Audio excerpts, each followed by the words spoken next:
Praise the Lord everyone. आज हम नीति वचन का चैप्टर 9 पढ़ेंगे। इसका टॉपिक है बुद्धिमानी और मूर्खता। ठीक है, इसमें हम बुद्धिमान होने और मूर्खता के बारे में पढ़ेंगे। तो हम पढ़ना स्टार्ट करते हैं।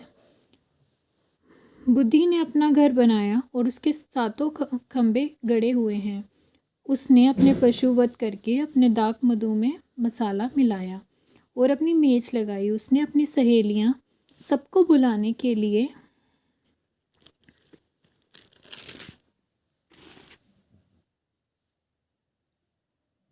भेजी हैं। वह नगर के ऊंचे स्थानों की चोटी पर पुकारती है, जो कोई भोला है वह मुड़कर यहीं आए। जो निर्बुद्धि है उससे वह कहती है, आओ मेरी रोटी खाओ, मेरा मसाला मिले हुए दाख मधु को पियो।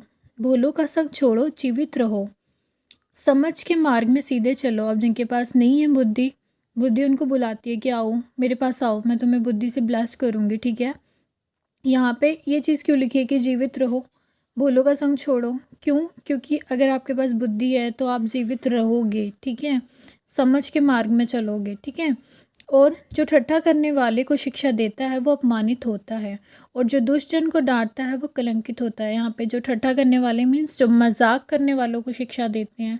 आपको पता है, आप किसी भी ऐसे इंसान को अगर मोटिवेट करोगे जो सही रास्ते पे नहीं चलता, तो आप अपनी इंसल्ट अपनी लाइफ में बुला रहे हो। ठीक है, आप ही उसके कारण अपमानित होंगे अपनी लाइफ में। ठट्ठा करने वाले को ना डांट, ऐसा ना हो कि वह तुझसे बैर रखे। बुद्धिमान को डांट तो वो तुझसे प्रेम रखेगा। जो मजाक करते हैं आप उनका मार्ग छोड़ दो। आपको उन लोगों के साथ रहने की ज़रूरत नहीं है जो अपना टाइम पास करते हैं हर बुरी चीज़ों में। अब अगर बुद्धिमान जो लोग होते हैं, कभी आप उनको डांटते भी हो तो वो आपसे प्रेम करेगा कि नहीं, इसने मेरे अच्छे के लिए मुझे डांटा है, मुझे कोई अच्छी चीज़ सिखा रहा है ना। बुद्धिमान को शिक्षा दे, वो अधिक बुद्धि होगा। धर्मी को चिता दे, वो अपनी विद्या बढ़ाए। जो बुद्धिमान होते हैं, आपने नोट किया होगा एक बात, वो हमेशा अपनी शिक्षा को बढ़ाने के लिए उत्सुक रहते हैं। ठीक है, यहोवा का भय मानना बुद्धि का आरंभ है। परम पवित्र ईश्वर को जानना ही समझ है। जब हम परमेश्वर का एक निशानी होती है, जब हम खुदा का भय मानना शुरू कर देते हैं अपनी लाइफ में, इसका मतलब आपकी लाइफ में बुद्धि विजडम आ चुकी है। ठीक है, समझ आ चुकी है आपकी लाइफ में। मेरे द्वारा तो तेरी आयु बढ़ेगी, तेरे जीवन के वर्ष अधिक होंगे। देखा, वही बात आई ना, जब हमारे पास एक सही बुद्धि है तो हमारी हमेशा आयु बढ़ेगी, हमारे जीवन के वर्ष अधिक होंगे। क्यों? क्योंकि हम सुसाइड करने के बारे में नहीं सोचेंगे कभी, जो आजकल नॉर्मली लोग कर रहे हैं, और ये बहुत बड़ी प्रॉब्लम है क्योंकि उनके पास सही विजडम नहीं है। मेरे द्वारा तो तेरी आयु बढ़ेगी, तेरे जीवन के वर्ष अधिक होंगे। यदि तू बुद्धिमान हो तो बुद्धि का फल तू ही भोगेगा। यदि तू ठट्ठा करे तो दंड केवल तू ही भोगेगा। देखो, अब यहाँ पे सिंपल सी बात है, अगर आप बुद्धिमान हो तो आप बुद्धि का फल लोगे। ठीक है, आपके पास अच्छा दिमाग, अच्छी बुद्धि होगी। और अगर आप मजाक करने वाले हो तो आप दंड भोगोगे। ठीक है, अपमानित होगे अपनी लाइफ में। मूर्खता रूपी स्त्री बकबक करने वाली है, वह तो बोली है कुछ नहीं जानती। वह अपने घर के द्वार में नगर के ऊंचे स्थानों में अपने आसन पर बैठी हुई है।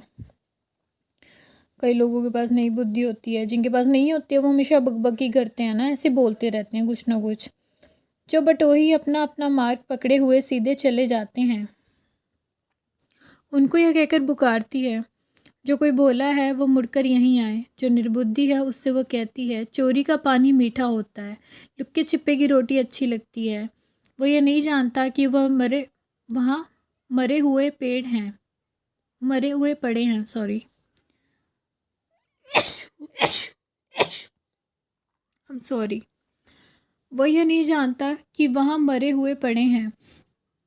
उस स्त्री के नेवतहारी अधोलोक के निचले स्थानों में पहुँचे हैं। ठीक है, मतलब वही बात है कि जब आप किसी गलत चीज़ में होते हो, गलत चीज़ों में इन्वॉल्व होते हो, अधोलोक मीन्स नर्क। ठीक है, वहाँ पे पहुँचते हैं। ठीक है, कुछ भी ऐसा काम करते हो ना, आप वहीं पहुँचोगे। ठीक है, तो इसलिए मेन चीज़ ये है कि अगर आप अपनी लाइफ में अभी सही नहीं चल रहे हो तो आप सही चलो अपनी लाइफ में। ठीक है, अपने आप को सुधारो, अपनी गलतियों के लिए परमेश्वर से माफ़ी मांगो और अपनी लाइफ को ख़राब होने से बचाओ। ठीक है, so praise the Lord everyone, God bless you.